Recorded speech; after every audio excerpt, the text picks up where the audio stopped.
Ok. Ya no me deja regresar.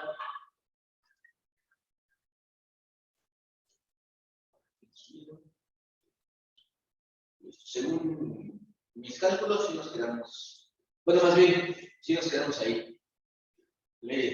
La paré inmediatamente que terminó sesión, pero me voy a regresar un minuto.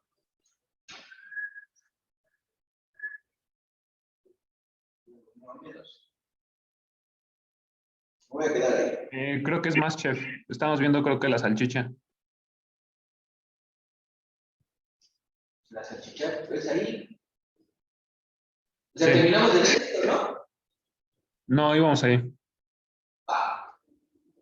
Vale. ¿Sí ahí o desde que le empezó a hacer? Si gustas de que empezó a hacer. Bueno.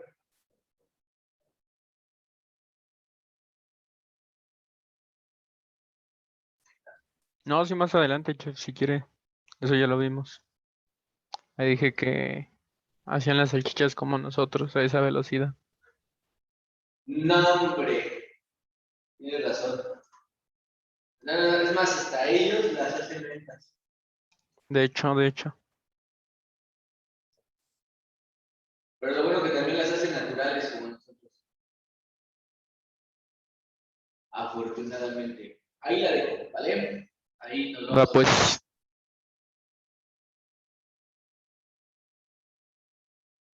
Como chips en us.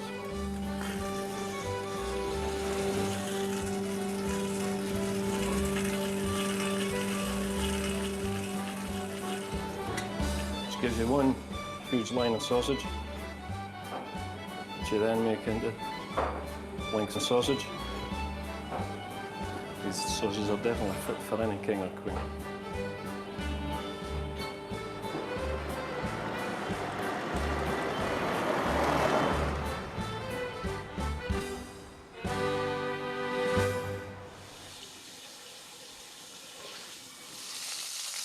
So, even in Scotland, a full English breakfast.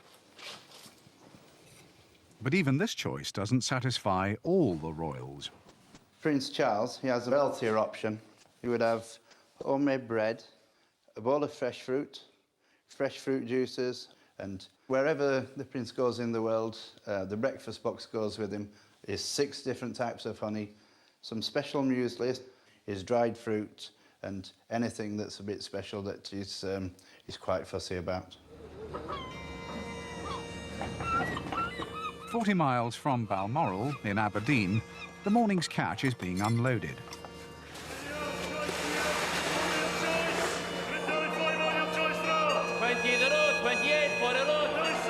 Fish suppliers from across Britain bid for the fish. But among the crowd is a man who is less concerned with the price. What I'm looking for in the market is top quality, real fresh fish. Quality is not there, I will not buy the fish. Ken Watmo is a fishmonger to the royals. Well, what we've got here is whiting. It's a lovely fish, and it's one of the fish I send up Royal D-side. What I'm looking for is firm flesh, and also the very bright eyes that the fish should have. Also, the other feature should be bright red gills rather than a greyish colour. These are excellent condition fish.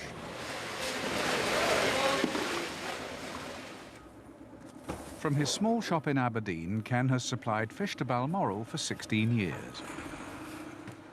On the wall inside hang royal warrants for the Prince of Wales and the late Queen Mother, who had her own house on Deeside called Birk Hall.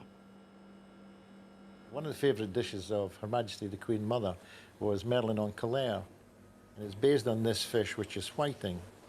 Take the fish and remove its back fins, its lower fins on the underside, and clean the inside out and take out the gills. The next step is then to a little incision up the back of the head. We then remove the skin totally down one side and then down the other side like such. And we then land up with the finished product, which we then cut curl the tail of the fish into its mouth, and the dish becomes merlin, meaning French for whiting, en colère, meaning in anger. It's a dish that's either baked in the oven or can be poached and then served up with a drizzle of white sauce around the fish. But there's one fish that's really Yo no sabía qué era la programación hasta que mi hijo me pidió synonymous with royal Deeside, and particularly Prince Charles, and that's the salmon. Prince Charles used to go fishing around 5 o'clock in the evening for a couple of hours, maybe till about 7 o'clock. Although he's a fantastic fisherman, there were times when he never used to catch a fish, so I would always have one spare in the larder just in case.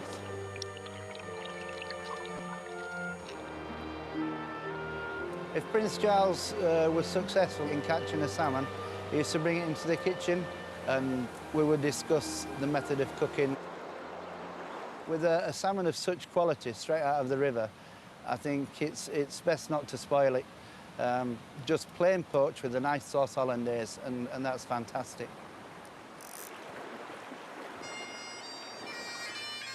The Queen maintains a royal tradition of having a piper to play her into dinner whenever she's at Balmoral. Graham is cooking at Fask House, the country seat of the Gladstone family nearby. So first of all, you have to take off the head by going behind the fin.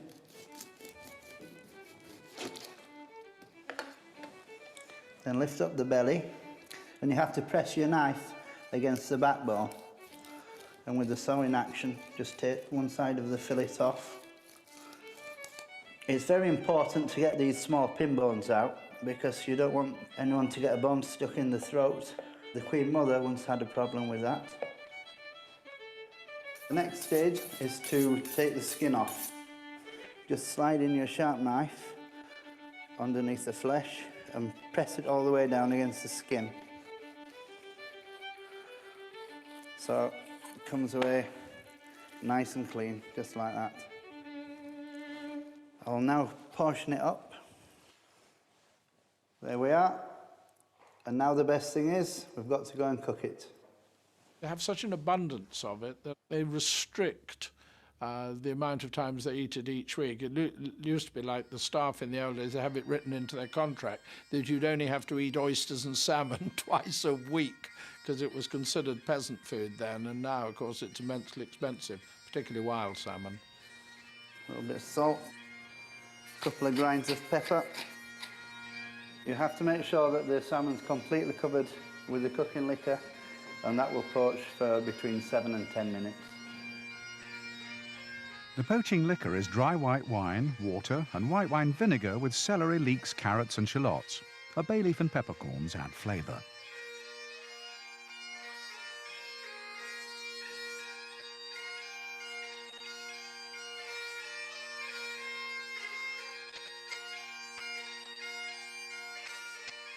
I'm now going to make the hollandaise sauce. What I've done here is separate 4 eggs. I don't need the whites, I just need the yolks. What I've got in this small pan is a drop of white wine vinegar, some white wine, some sliced shallot, 4 peppercorns and a bay leaf. I reduce it down until there's only a spoonful of liquid left, and we add that to the egg yolks. And that's the flavouring for the hollandaise sauce. Why we do it over boiling water is to cook the egg through and to make it nice and fluffy. It's what we call a sabayon in the trade. And then once the sabayon's nice and fluffy, then I'll add some clarified butter. Clarified butter is butter that's been melted slowly, and it's just the fat that you want from the top. A squeeze of lemon juice. Beat that in, and that's the hollandaise sauce done.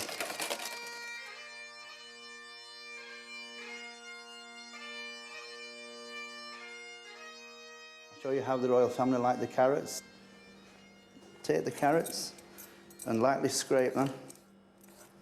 Most of the vegetables come from royal palaces' kitchen gardens. The ones at Balmoral are obviously bigger than the ones at Highgrove. Having said that, the Prince of Wales has probably got a better variety of vegetable. I'm now going to finish the salmon off by sprinkling some samphire around. It's also known as sea asparagus. All you do with that is drop it in water for about 1 minute and then take it out and add a little bit of butter to it.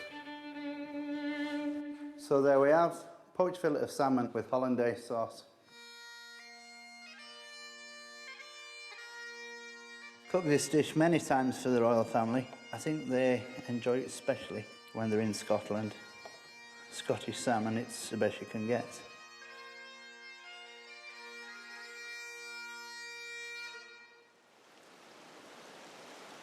For Prince Charles, it's not just salmon that he's particular about. Even when he's in Scotland, for goodness sake, he won't eat the vegetables. He will actually have them brought in from Highgrove, I mean about 600 miles away daily. Same when he's abroad. Highgrove is the Prince's country estate in Gloucestershire. It's not only his house, it's the place where he puts his most controversial ideas on food into practice.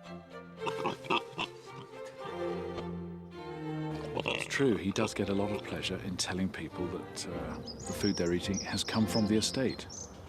It gives him a lot of pleasure. What happens at Home Farm on the Highgrove estate has made the Prince of Wales Britain's foremost ambassador for organic produce. Home Farm was set up in 1985. The farm is something that he feels passionate about. The more you find out about organic farming systems, the more you realise it's just common sense and good husbandry. He was a very early advocate of this movement, and I can see why. I mean, he thinks it's healthier, and he thinks it's much tastier. Large black pigs that we got on the farm are a rare breed. The Prince of Wales is patron of the Rare Breeds Trust, so we're really doing our bit by keeping a small gene pool of purebred pigs. They are very, very fat, which is why they've become unfashionable. But the bacon that you get from them is absolutely fantastic. It's different to anything you could buy today. Prince of Wales really likes that bacon, I have to say. The Prince has now taken his organic campaign and the produce from Home Farm into the high street. He donates the profits to his own charitable trust. He's a very rich man, and I mean, he gets all his income from the Duchy of Cornwall, and the latest figures show that that was very nearly £8 million last year. So he can afford to have these sort of expensive, fancy ideas which others can't afford. When Graham was asked to be the personal chef to the Prince and Princess of Wales, Highgrove became his weekend home. With so much organic produce on hand, it was an exhilarating job, and the atmosphere was much less formal. If the Prince or Princess, with it being a smaller setup, if they wanted anything different or anything special, they would normally come into the kitchen and speak to you. Diana brought new ideas to the royal kitchens. Soon the talk was of BJPs, or baked jacket potatoes, as they're better known. In this pan I have some Greenland prawns in a cheese sauce. Some of this goes in the bottom. On top of the prawns goes a soft poached egg. You would then take your mashed potato and just pipe it around carefully. The Princess of Wales was a great fan of this type of thing. The Prince of Wales, not so much, but he would try them on occasions. Drizzle a little bit of cheese sauce over the egg, like so, and sprinkle on top a little Parmesan cheese, and then these go in a hot oven for 10 minutes. The best way probably is just to have it with a nice avocado salad with a nice vinaigrette dressing. Even really simple food can be made quite special. Until Diana came along and took her boys to McDonald's, you never saw members of the royal family going to fast food joints, never. But, you know, that's part of normal life, and she wanted to keep her boys in touch with reality. Today, young royals like Prince Harry are often spotted at polo, tucking into the same things as other youngsters. He obviously was looking for something more substantial to eat than the dainty little cucumber sandwiches that his grandma was serving at the pavilion. It's not just any old cucumber sandwich. You have to peel the cucumber. You never serve anything with seeds into the royal family. They've probably never even seen a cucumber seed. The best way to cut the bread for the sandwiches is to just put it in the freezer for about 15 minutes, just so it chills, and it's much easier to slice. They particularly like the bread really, really thin. Just a turn of pepper and stack them up so they're perfect.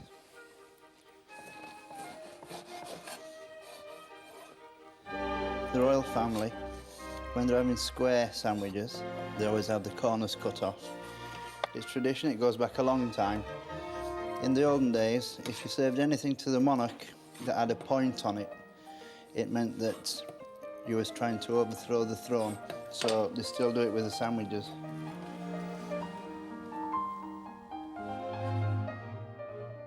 Graham Newbold was personal chef to the Prince and Princess of Wales for 4.5 years. He went to work for them after helping cook at one of the most famous royal occasions of all. Probably the best souvenir that I have, because it was like the pinnacle of my career working on the royal wedding, is an actual piece of royal wedding cake. There's the actual cake at the bottom, and there's the lid for the box. All the world loves a wedding, and nothing beats a royal one.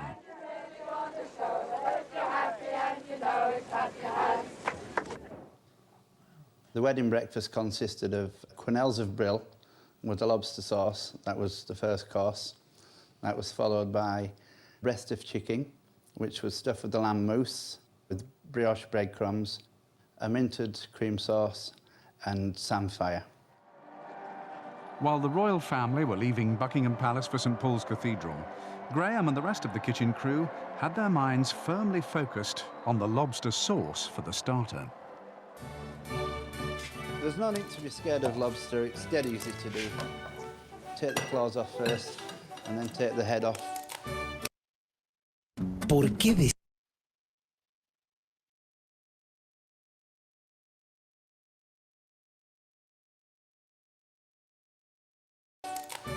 The meat's in the tail and also in the claws. It might seem a lot of hassle, but if you want a proper tasting lobster sauce, this is the only way to do it.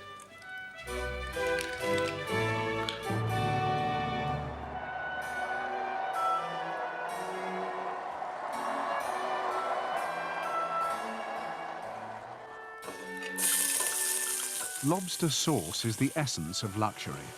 Along with the lobster shell go wine, brandy, stock and cream to simmer down before being sieved. The meat from the lobster tail is to be used as a garnish. But first, Graham has a small but vital job to do. In the tail is an intestine, and you need to get that out with a cocktail stick. You really, really don't want to send home some of the most famous people in the world, and you don't want to give them a bad tummy or anything. Outside, the groom was on his way. In the kitchens, they had no time to wave him off. We didn't really have time to think about all the festivities that were going on. It was get knuckled down and you had a job to do. The individual brill mousses are a delicate operation. The fish is blended with egg white and cream, and it mustn't separate before being sieved. This is the brill mousse, which I'm now forming into what's known as quenelles. I've still got to prepare the chicken and prepare the lamb mousse and the chicken sauce as well, so it's quite hectic. At most weddings, it's the bride and her mother who make all the decisions. But Lady Diana Spencer had little or no say in the menu for her wedding breakfast. It was a state occasion, and the food was chosen by the Queen. This is the lamb mousse that will be used as a filling for the chicken. When this is finished, It'll look something like a chicken Kiev, but without the garlic. It'll have lamb mousse inside.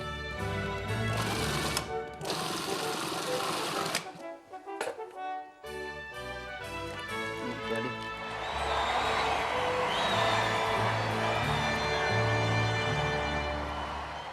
The bride may not have chosen the menu, but she did have the main course named after her. Suprême de volaille, Princesse de Galles. It's not a traditional dish. This particular dish was made especially for the day in honour of the Princess of Wales. It's breast of chicken princess. All I've got here is the lamb mousse that's been put in a piping bag and it's just piped into the envelope. You then place the flattened fillet on top and then fold the ends over. So the mousse is totally encased all the way around.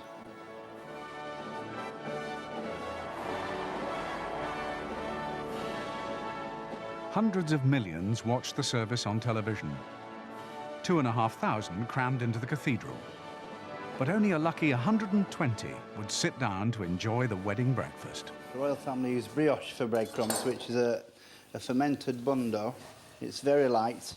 Then just cut the crust off and slice it thin.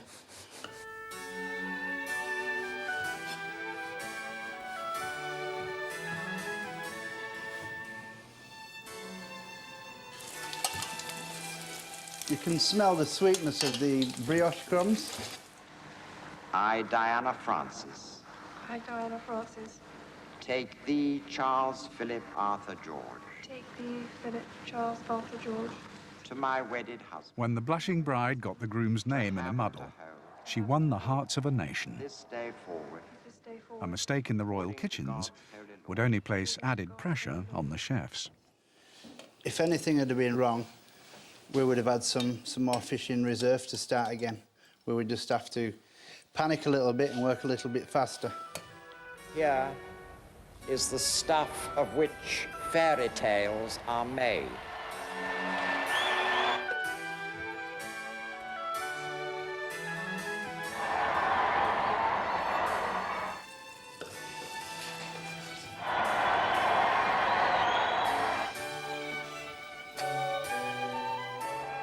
So there we have it, quenelles of brill with lobster sauce, followed by chicken stuffed with the lamb mousse, a minted white wine sauce and samphire, buttered new potatoes, sweet corn, broad beans, organic strawberries and wonderful clotted cream from the Duchy of Cornwall.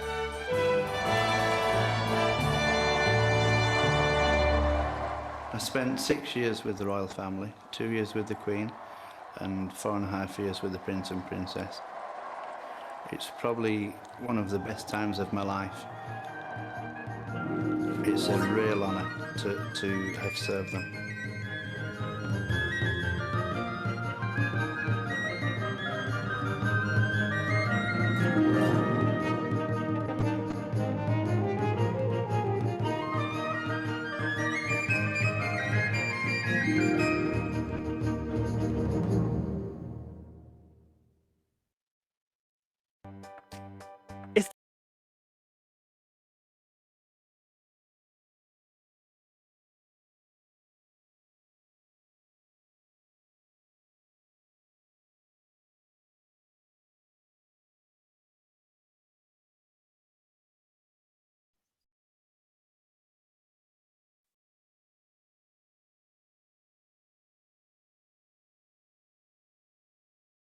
¿Qué pasó?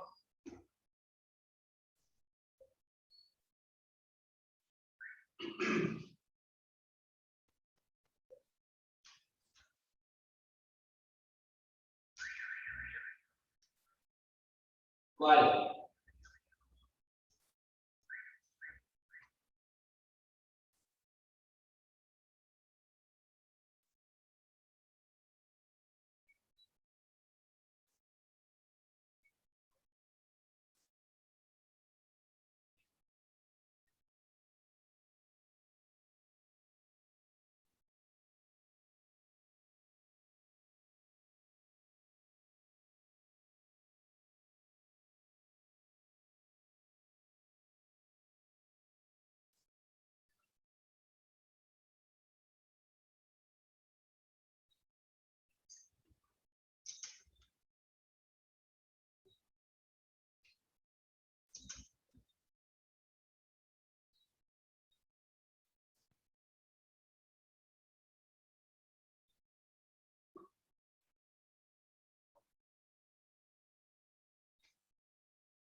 videos, Emilio es el encargado de eso.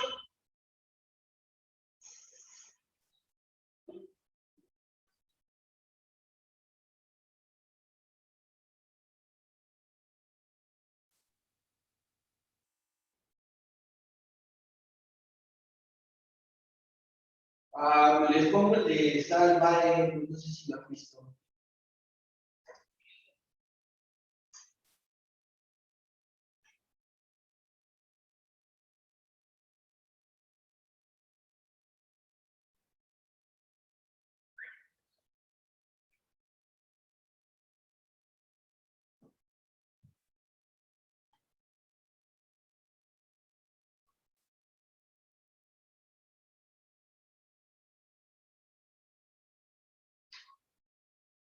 Para que sea informativo y concuerde con la opulencia, a ver qué tal nos parece. En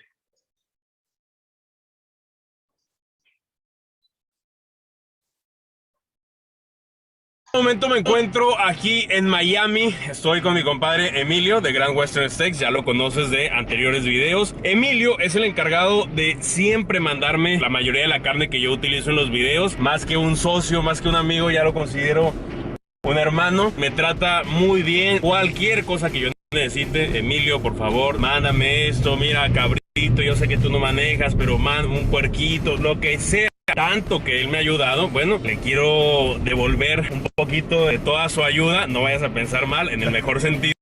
Estábamos pensando, le dije, hermano, te quiero invitar a comer algo rico, algo para disfrutar, estamos pensando a dónde ir, ya que andamos aquí exactamente en el corazón de Miami, se podría decir. Muchas personas piensan que ese lugar va a estar llenísimo, que no va a haber lugar. Bueno, nosotros hicimos reservación con menos de 24 horas de anticipación y encontramos sin ningún problema. Estamos a 4:46 de la tarde, tenemos la reservación a las 5. No sé cuántos nos vayamos a gastar, eso sí, pero vamos a comer muy rico. Hay que recordar que este restaurante tan famoso tiene más de 10 locaciones en todo el mundo, pero imagino que todos deben tener el mismo estándar de calidad. Así que vamos a hacer una reseña desde nuestro punto de vista de aquí en Miami. Como todo el mundo ya sabe, este restaurante se hizo muy popular por la imagen del chef Nurret, que precisamente le puso su mismo nombre al restaurante y que él a su vez se popularizó por ahí del 2007 gracias a su forma tan característica de cortar y sazonar la carne. La imagen de su sello de marca Salt Bay, que es como se le comenzó a llamar en internet, está por todos lados, incluso en los cuchillos aquí en la mesa. Una cosa que yo ya me esperaba, porque es obvio, es que el servicio es excelente, aunque por lo que pagas, repito, pues es algo que ya esperan. Los meseros, por supuesto, conocen a la perfección el menú, que aquí sí vamos a entrar un poquito más a detalle para que lo puedas ver todo. Aquí puedes ver exactamente lo que hay junto con los precios reales en dólares americanos al momento de grabar este video. Nosotros estábamos entre el steak tartar y el carpaccio de res, pero al final nos decidimos por probar de entrada la carne tártara. También como entrada yo considero que están los ostiones en crudo, el atún o salmón tártara, camarones asados y patas de cangrejo. Quisimos pedir aquí una media docenita de ostiones combinados. A la izquierda ven los ostiones shibumi y a la derecha ostiones Kushi, bien servidos al centro con una salsa mignonette de vino tinto y vinagre, limón fresco y salsa tabasco. La salsa mignonette básicamente es echalot así picado finamente, vinagre y pimienta.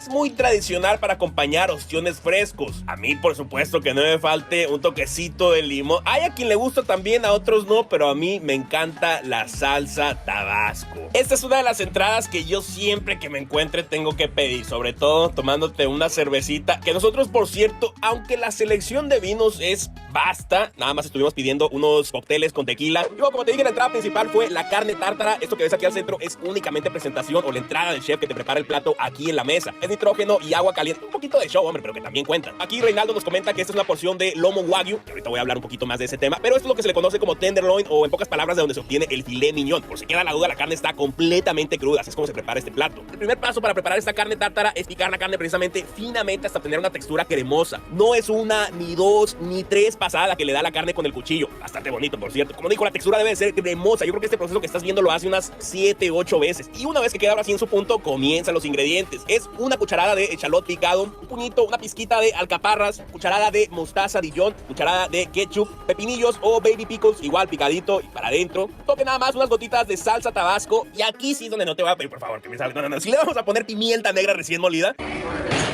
Eso es todo, papá, por favor, muchas gracias. Se la vamos a poner bien. Toquecito para finalizar de coñac y por supuesto sal para sazonar. Se mezcla todo esto muy bien y la presentación con mucho estilo, por cierto. ¿Qué te parece? Diseño muy especial que nos prepararon aquí a mi compadre Emilio y a mí. Nos vieron muy contentos, muy amistosos. Y esta es una mayonesa, mejor dicho, aioli que preparan aquí en la casa. Todavía para hacerlo más interesante y más masculino, servido con unas florecitas. Y así es como queda nuestra entrada. La carne tártara preparada aquí en la mesa se acompaña con pan crujiente y a disfrutar.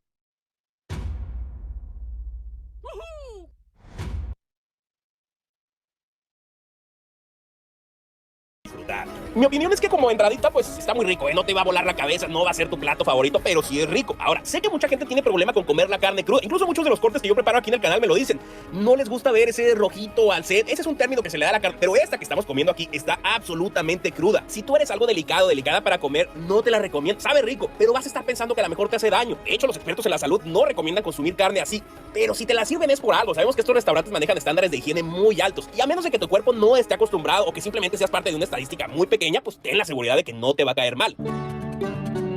Antes de los cortes principales tenemos unas opciones más ligeras como lo son las albóndigas o la hamburguesa. De estas dos yo sí tenía muchas ganas de ver cómo servían y sobre todo de probar el sabor de la hamburguesa. Está bien acompañada de papas fritas sazonadas con sal y hojuelas de chile y la hamburguesa es solamente la carne, queso, cebolla caramelizada y tocino de res. La verdad es que esta sí te la recomiendo. No es barata tampoco, pero el precio no me pareció una locura para hacer este restaurante. Me gustó mucho el sabor, lo jugoso de la carne y que el pan no fuera tan grueso. A mí así es como me gusta, que lo principal sea la carne. Aquí no sé si se les olvidó o así venga siempre, pero había unos guantes en la tabla que yo me puse para sentirme como cuando cocino en casa y por payaso también, la verdad, hombre. Pero qué chulada, repito, esta sí te la recomiendo. Término medio, jugosa, buen sabor del queso y las papas también muy buenas. Para esta parte, el mesero te lleva a esta zona como tipo de carnicería donde están todos los cortes para que los veas y explicarte cuál es cada uno. Los primeros tres que tenemos aquí como más de entradas de carne o algo ligero. El primero es el espagueti, que es el Nueva York, que se ve allá rebanado, delgadito, como su nombre lo dice. El locum es este que vemos aquí, el lomo, de donde sale el filé miñón cortado igual, delgadito de esta forma. El sadlik son estas brochetas marinadas 24 horas con crema y especias, que también se ven muy buenas. Las albóndigas que ya decía son estas de aquí, en forma de corazón, rellenas de queso. Y la hamburguesa que ya la viste, la que nos acabamos de comer, están hechas con todos los excesos, todos los sobrantes del resto de cortes que usan aquí en el restaurante. El corte Istambul es simplemente un Nueva York que se ve allá de corte grueso, con un marmoleo muy bonito, la verdad. Sí se antoja, pero creo que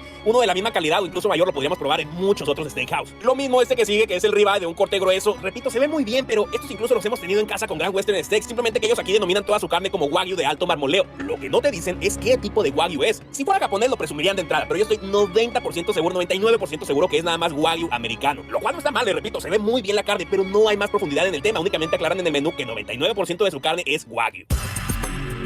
Seguimos entonces con la parte principal del menú. El Ottoman Steak es este tomahawk marinado en mostaza. Es ribeye con hueso de aproximadamente 700 gramos. Pero ojo, por acá está otro ribeye con hueso al que llaman Salt Bay Tomahawk, que también está marinado con mostaza. De hecho, este es el que vamos a pedir. Pero entonces, ¿cuál es la diferencia entre ambos? Bueno, simplemente que el primero, el Ottoman, que es el que ves aquí, se supone que no es de tan alto marmoleo como el de este lado, el Salt Bay Tomahawk. Esa es la única diferencia. Y el precio, por supuesto. Pero el problema es que los dos son marinados. Entonces, ¿cómo podemos ver la diferencia de marmoleo? No se alcanza a percibir, no se sabe realmente. Ya sabemos que el marmoleo es una de las características más importantes de la carne y aquí, pues, se esconde con el marinado. Pero te digo, nosotros vamos a pedir el tomahawk de Salt Bay porque queremos probar el sabor, el sazón del marinado y porque según el menú pues es el de mayor calidad. Cafés es el rack entero de 8 huesos de cordero, que igual estoy seguro que está muy rico, pero este ya lo he hecho yo y lo podríamos probar en muchos otros lugares. Nusret especial es el filet miñón que todos conocemos, el de toda la vida. Este es el único que no es wagyu, es USDA Prime y por eso en el menú dice 99% wagyu. El sir, exactamente lo mismo, pero con el marinado especial de mostaza, filet miñón marinado. El asado aquí son las short ribs con hueso cocinadas 8 horas, que este también ya lo hemos hecho, no creas que es el asado completo argentino. Y el amor es el músculo que cubre el ribeye, la capa que cubre al ojo de bife, que se le conoce como espinalis. El ribeye está conformado de dos partes, el ojo, lo que es el centro, y el espinalis, que es esa capa que menciono, que es una cosa riquísima, por cierto, igual marinada con la receta de mostaza. Otro dato curioso del restaurante es que también cuenta con una cámara de añejamiento. Esto yo no sé si es más show o real, pero como ven, los cortes tienen unas etiquetas colgadas con algunos nombres de artistas famosos, Al Pacino, J Balvin, Pitbull, Naomi Campbell, como que dando a entender que estos cortes fueran ya reservados para ellos, o al menos es lo que yo entendí. Pero repito, no sé si es parte del show o si son específicamente para esta gente.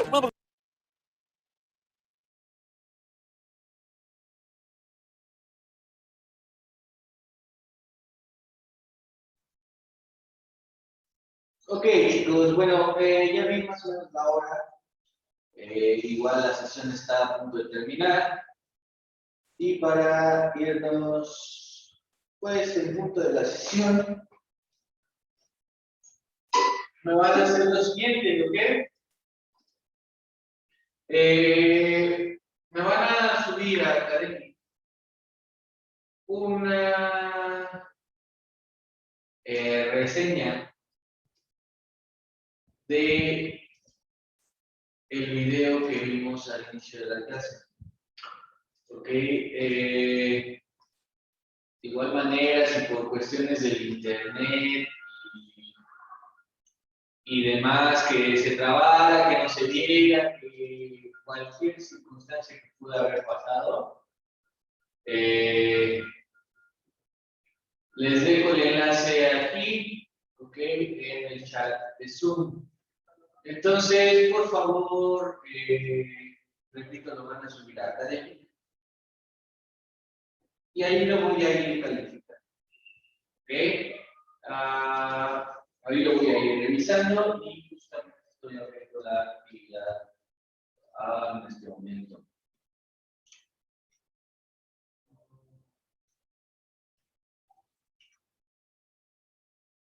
¿Vale? ¿Estamos de acuerdo? Si lo quieren volver a ver y demás, y repito ya para irnos en 2 o 3 minutos. ¿Estamos de acuerdo, chicos?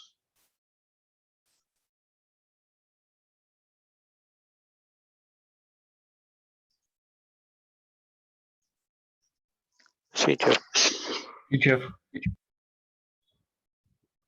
Vale, entonces ya nada más déjenme que abra la actividad y ya les doy salida, y si no, se me acaba la sesión.